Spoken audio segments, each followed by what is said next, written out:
pay-per-view Chelsea, in addition to what you already pay BT and Sky to watch the games, if you can't get to the games on a normal situation, injury updates, Loney's lashing out, toxic Chelsea fan base, and more in this particular video.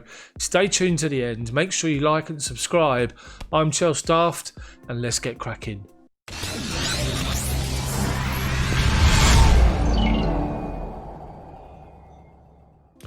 Hi guys, I'm back after a day where I just didn't do a video, and I posted the reason why on my community tab, so hopefully you guys have already seen that already. Thank you for your messages, it was much appreciated. But let's get back into this, and straight away I've just spotted an update from the Premier League, an official Premier League media release, as you can see here, stating that interim broadcast arrangements that are made. The Premier League today has confirmed all fixtures until the end of October will continue to be made available for fans to watch who live in the UK. Under the new arrangements, the current live match selections will remain in place and will be broadcast as normal. However, in addition, the 5 matches per round not already selected will be made available to supporters on a pay-per-view basis, accessed via BT Sport box office and Sky box office platforms. And they've basically said the clubs have agreed to this with BT Sport and Sky Sports, and once the costs have been taken away, all the profits go directly to the clubs so the clubs can gain more income. It's going to cost you £14.99 or £95 per game to watch these games that are broadcast, that are not, or they were not normally scheduled to be broadcast live. How do you guys feel about that? I think that's a rip-off. I think £4.99, fair play. A lot more people will pay that. But £15 to watch Chelsea when you're sitting at home, I mean, how do you guys feel about that? I just think it's a joke. So injury news now, and it looks as though Edouard Mendy has got a thigh problem and he's withdrawn from the Senegal squad and returning to Chelsea, and we hope that it's just something as a precaution, that it's not too bad, and he should be fit and available for next weekend. But it's typical, isn't it? You've got a brand new goalkeeper come in, he's come in and done well, and he gets injured. More on the international break, and it's good to see that Reece James got his first appearance for England along with Mason Mount. It's good to see that Fernand Perdue was also playing for Wales. Olivier Giroud got 2 in his 100th game for France, and is now their second all-time top scorer, and one of his goals, if you haven't seen it, was an absolute beauty. So to Timo Werner, and Sky have run an article over the course of the last couple of days, how Frank Lampard can get the best out of him. Simple, by getting the rest of the team to pass to him when he makes his runs. I keep saying it, I keep tweeting about it when I'm watching the games. He makes his movement off the ball, reminds me of Fernando Torres in his prime.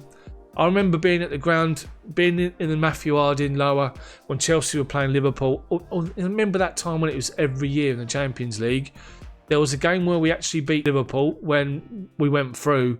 But on that night, Torres was outstanding. His movement off the ball was sensational. And Timo Werner reminds me very much of Torres. His movement, he's always looking to get in behind to use his blistering pace.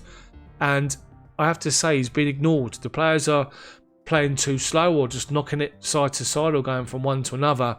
They're not incisive enough for Werner. That's how you get the best out of him, play him in behind. So I wanted to talk about Lucas Piazon. Now, the loanee has been at Chelsea. I say the loanee because he's been at Chelsea for 10 years now, and he's basically stating that he's still stuck in a complicated relationship with Chelsea, and he's been having a go at the loan system. And what he's saying is quite damning, really. He's basically saying that the club saw him as a youngster, as someone with potential to come into the first team. Now he's just someone that they can use for business to get some money. He actually said this: after a certain point, the connection is no longer beneficial for both parties. At first I felt really good. I went through the under-23s, got to the first team, and even the first loans. I felt Chelsea had expectations and interest in me. I believe I'll come back and have opportunities at any time. Later, as time passed, I became just another business for them. They sent me out on loan with the expectation of selling me and making some money with me. I think that's more or less what they think. And Unfortunately, the situation regarding players such as Lucas Piazon it's just a level of expectation from the club, and this is why we make the signings that we do. We bring the players that we do because we need to be challenging at the top of the league. And unfortunately, because the club is doing that, because it's been so successful in doing it, players like Lucas Piazon are always going to suffer. And unfortunately, he's lashed out. You can understand it. He's out on loan in Portugal, Rio Avenue, for his second season. He's still in touch with Paulo Ferreira, who now looks after all the loanees after Eddie Newton left to go to manage in Turkey. But it looks as though that Piazon's time at Chelsea is over, and when he does come back, he will eventually be sold. It's just the way it works, unfortunately. So I want to talk about Charlie Masonda, another of the youngsters who had a shocking cruciate knee ligament injury, and he put up a post on Instagram. I'm sure many of you have already seen it. It's quite an emotional post, and I'm not going to read it all out, but what he's basically said, just to cut some bits out: it's been 4 years since I played back-to-back professional games, 3 years since I last played for my club, 2 of those last 4 years. I've been injured with post-cruciate ligament of my knee, nothing but heartbreak and headache. Doctors told me going through surgery and being out for so long would be the end. I'm going to do everything that I can to play once again, and I'll keep fighting. And it was an emotional post, and you just wish Charlie Masonda the best. Of course, he's back at Chelsea now. Let's hope he can get back to playing football. So I've come across an article on Vavel, Stamford Bridge Civil War, how the Chelsea fan base has become divisive post 2012. And it's talking about the toxic Chelsea fan base, which is something that I'm always talking about. It's what we all see when there's a poor performance or a bad result. The keyboard warriors come out and they just attack people on social media. There are some big accounts, social media accounts that have incited this, and they put tweets out to incite it, and they need to be closed down or just stop what they're doing, because they incite hatred and it's just ridiculous. But this particular article is looking at the situation regarding the fan base and how it's a difference of opinion. And it claims that it all started with the appointment of Rafa Benitez. Chelsea fans were split. Some of them didn't want him there because of personal reasons.